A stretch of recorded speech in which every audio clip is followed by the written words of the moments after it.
Fatal fatu Samoa Entertainment TV mai Samoa le nei fo so fo. A mai so ta po inga tama matina matua. Fela mo mai ai tato fasalonga le nei tula. Malo le soifua o sinefa. Wa matai nei ona sa ili se faia o nga ulu. O laula ka pia Samoa le man Samoa. Ina watalia ato atoa le pulengo la ka pia Samoa le fa ma vai ngalo ia.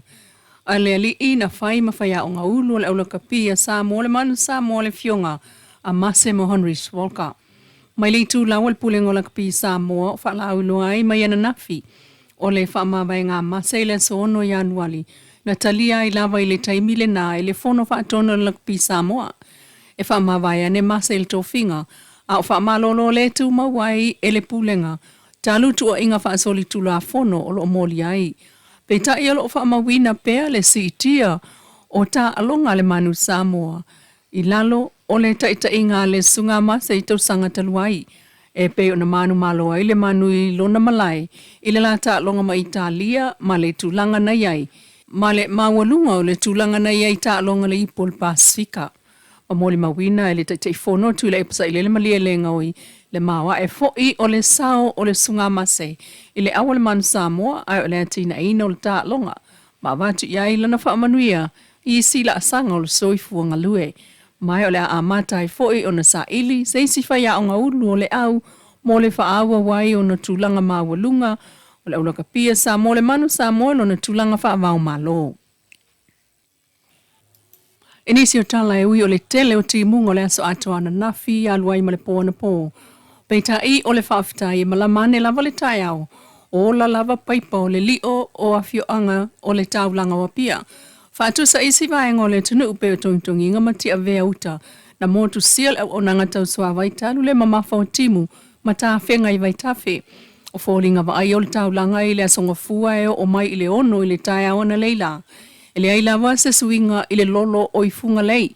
Talu le ala vai au tu o lo poloka ma toe a awhia i fo i le awala na tonga fiti i le vai asa o tuanai. E o mai le tae au na leila o lo o alofia lava e ta avale e talu ai le loloto o ta ei o le awala i funga lei.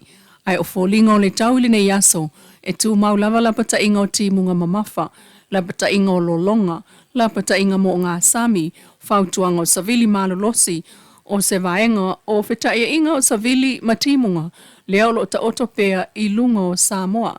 Mafua i winga lolo wa le tawe pe o na vaia, i vaenga umo le tunu.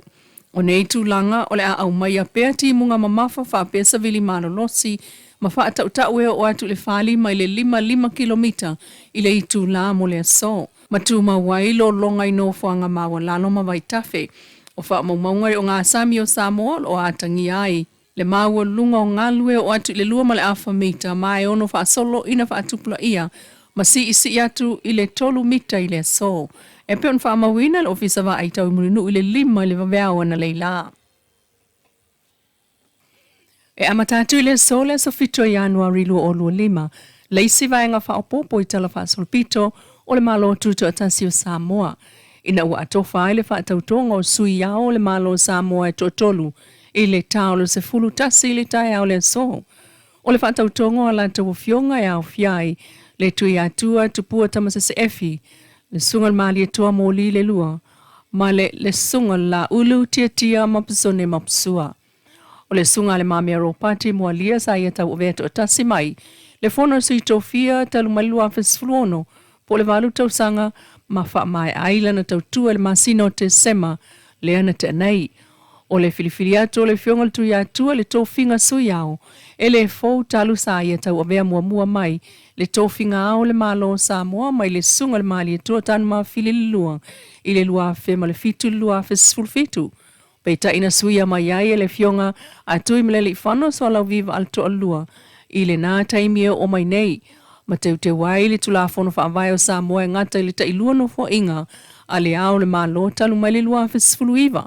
E peon wha solo i nei no fo inga mulimuli le fionga ya tui mleli whano i le tofinga au, peitai. O le wha tautonga o le fono sui tofia, le ai wha tautonga i fo i le alo le mali e toa tanu maa file le lua, mali e toa moli, ma le fionga le la ulu o ngā taivai savai. O le wha tautonga i whai le moto fono le tate i a pia. E sili le lua sala wafe lita swa upe sili trufo ile mamafa. O le utale la nisi whapitoa o taula ile ngata ifale o safata. O wha moe malangane maia ia pia po o matautu ile aso. Pe atu sai ma le tau o ngata ifale. O yele fuafuanga o le aso lea a matai o na toso le la nisi mai safata a ngai mai matautu ia pia mo le awa esea mai. O le swau u mai le vaasu esu e o New Zealand. Le manuanui. Lea o lo ngotoa i vai ania i vaenga i saute o le moto o polu. O le fuafuanga la vaia e pei ona whaailoa mai e le tūlawa na tanga ruenga o ngā ruenga tele. E o ane ana nafi wa silia le sela wafe lita ua mawhai o na mimiti ese mai matane swau o le vaa. O le au whai ngā ruenga o whaati noa le fisosoani e au fiai le vaa o ngā taifale Amerika. Ma le vaenga o ngā taifale na tanga ruenga o ngā ruenga whila o ingam ngā ruenga tele Samoa. Pei tai. O le awa isea mai o le atingi waa i se taimi. E pei ona saunoa le sui le manua nui Mr. Andrew. E wha moe lava i tū langa o le tau pe a whai e whina ngalo lava sa moe awa ese le atingi waa mai le aliti tai o lo ongotoai nei. Talofa, kia ora, and Happy New Year. Today is a considerable milestone in the Operation Resolution response to the grounding and sinking of HMNZS Manawanui. I am pleased to report that the salvors have begun the process of extracting fuel and other pollutants from the ship and transferring it into tank containers on the barge.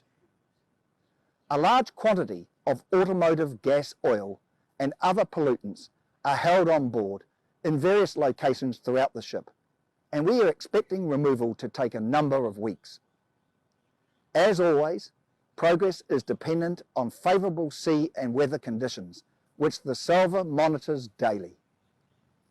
The Samoan community will see the barge return to the port of Apia to offload the contents of the tank containers before the barge returns to its mooring over the Manawanui to resume fuel removal. The intention is for the fuel and other pollutants to be stored in Apia whilst the New Zealand government works through processes for disposal. This stage of the fuel removal process is complex and technical, and it is extremely important we do a careful and thorough job. Whilst the fuel recovery work is progressing, our New Zealand Defence Force staff continue to support seawater sample collection and monitoring above and around the Manawanui. The Samoan government continue to manage the overall response, and the salvors and New Zealand Defence Force are working very closely with them. We acknowledge the concerns around this incident and appreciate the importance of the marine and coastal environments to the people of Samoa, and our focus continues to be on minimising any possible environmental impacts and supporting the response. These remain our absolute priorities, and the commencement of fuel and other pollutants removal is a major milestone in this process. Kia ora. Se tautua le nā lau Samoa Entertainment TV mai Samoa le nei fo iaso e wha moe le lofo le tua tātou tui whiro e fo i leso atai au se wha poponga ai ma whaftai tuai i le Wendy's Design mai funga lei mo le wha la e.